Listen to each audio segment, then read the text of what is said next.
അങ്ങനെ നല്ല ചൂട് കുത്തിരി ചോറിട്ട് കൊടുക്കുക.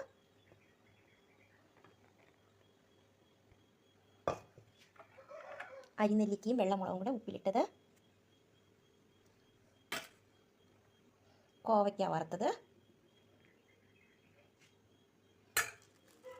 നാരങ്ങ അച്ചാറ്,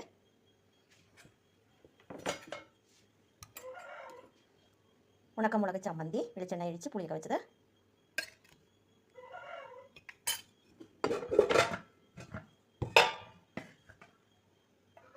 നല്ല മുള്ളൻ ചീരത്തോരൻ,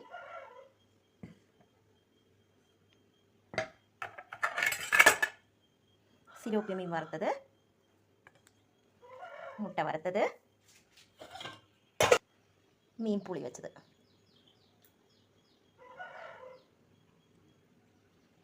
അങ്ങനെ നമ്മുടെ കിടക്കാച്ചി പൊതിച്ചോറ് റെഡി ആയിട്ടുണ്ട്.